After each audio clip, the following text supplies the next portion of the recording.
kabar hari ini? Alhamdulillah sejauh ini meski berat tapi bisa selamat daripada lika-liku belakangan hari ini. Lika-liku apa? Ya, lika-liku tantangan menghadapi bagaimana pikiran yang bergejolak itu seakan-akan ingin menyuruh untuk berhenti. Jadi belakangan ini mungkin kita agak merasa dengan agak mengganggu kita berpikiran sama beberapa hari karena kita merasa selalu tertinggal kayak secara pemahaman atau pengetahuan kita merasa ada yang kurang atau ada kritik-kritik tertentu terkait dengan pengetahuan yang mau bikin kita tanyakan kembali memang kita salah untuk berpikir seperti itu atau memang kita belum terlalu mendalam kita pengetahuan sedemikian rupa sehingga tidak layak untuk tampil untuk mengatakan apa sih yang hasil kita bahas ya. Dengan kata lain kita masih insecure dengan fokus ilmu yang kita geluti yang itu baik di bidang pendidikan yang kayak mau geluti di bidang pendidikan saja itu merasa insecure sehingga untuk fokus di situ kita merasa kayaknya bukan kita passion deh, kayaknya kita harus di tempat lain ya. Jadi itu menjadikan kita yang masih bertanya-tanya di sana kemari untuk mencari kita fokus dan padahal sudah sesuai dengan apa yang kita ambil kalau di dalam pendidikan agama Islam kita bisa melihat isu-isu pendidikan yang sekarang itu bagaimana, tapi kita masih stuck dengan kita kondisi kita suasana hati tersendiri. Jadi apa yang menjadi ngapi standar penilaian diri? Apakah dari orang lain atau dari ngapi diri sendiri? Misalnya kayak Ngana melihat ngapi teman itu lebih dominan daripada Ngana merasa insecure atau bagaimana? Yang menjadi ngapi standar Ngana insecure itu apa? Sebenarnya Kita standar mungkin kita terlalu khawatir apa yang belum terjadi gitu. Jadi kayak hanya ada orang yang mungkin berpikir atau berdiskusi terkait apa yang kita sampaikan, kita merasa kita salah nggak ya? Atau kita pilih ilmu yang memang kurang dibahas di depan kita, terutama di ruang-ruang diskusi seperti itulah seperti berarti mau nggak mau ketika Ngana mengeluarkan argumen, setelah mengeluarkan tuh argumen pasti nggak berpikir ulang apakah argumen yang kita bilang ini betul atau enggak. Seperti itu loh.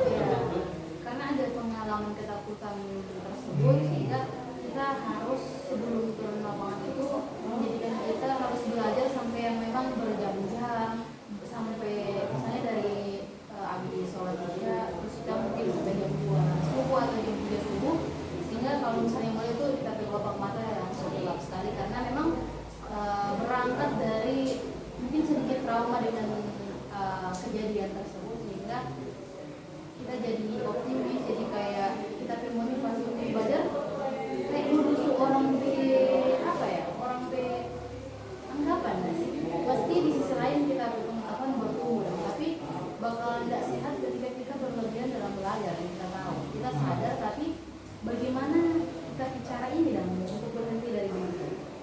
Maksudnya berlebih-lebihan dalam hal baik itu kan tidak baik juga meskipun hal baik.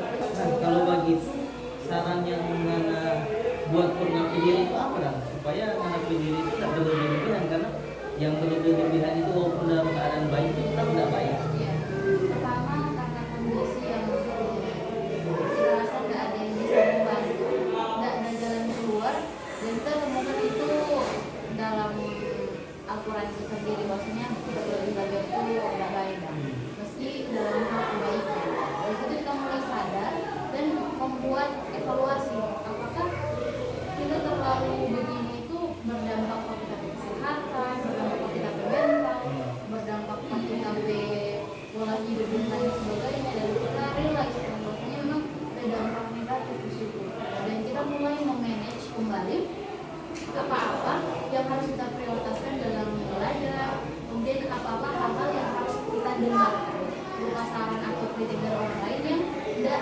mentang-mentang kita ambil dulu tapi kita terus cek dan kembali apakah ini membangun atau tidak.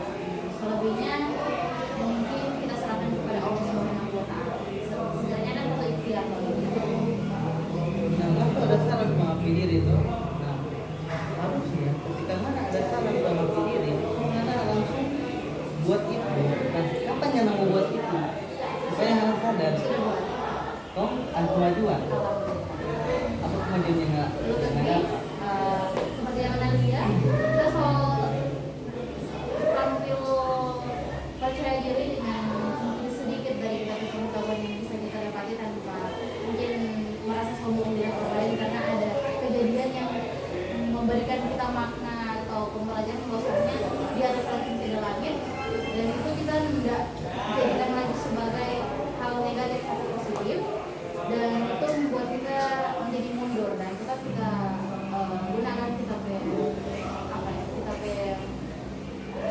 prinsip itu, dan kembali sesuai apa yang agama sampaikan, kemudian skala prioritas, dan lihat kritik dan saran apakah itu membangun atau tidak. Kalau memang benar bisa membangun, silakan terima, tapi jangan sampai menghancurkan diri. Karena nggak pernah minta pandangan sudut pandang dari ngapain teman-teman kalau ngapain diri itu bagaimana tuh ada.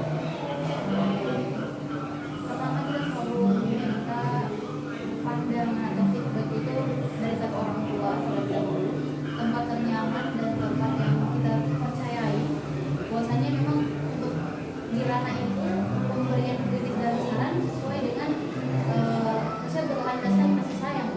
Ya pasti orang tua itu mau mendongkrak anaknya itu untuk tetap maju. Selain itu ada teman-teman tertentu yang coba kita tanyakan terkait itu, dan selebihnya melalui bacaan-bacaan buku di mana kita bisa membuat hati diri kita sadar bahwasanya kita juga butuh orang lain dalam proses yang mungkin atau dalam bermuamalah dan lain sebagainya. Jadi dari semua permasalahan tapi tidak kepercayaan diri dan ngapain diri itu memang soal itu harus solusi sendiri. Ya, harus ada. Dan itu memang kita memberikan solusi pengapain diri itu memang berpengaruh untuk pengapain kita. Ya, dengan karena ada pengalaman itu, ketika kita lihat kita ke teman yang mungkin mengalami insiden yang sama dengan kita akan ada di samping dia dengan mengatakan bahwasanya it's okay, tapi coba mana temukan kata jawaban sendiri, itu bakalan lebih apa ya, peluang begitu, dan kita coba memberikan saran-saran untuk dia tulisnya terbaik untuk dia. Jadi nanti sudah menemukan sampai solusi, mungkin sampai sini tolong ke sesi konseling. Terima kasih sebelumnya. Maaf ada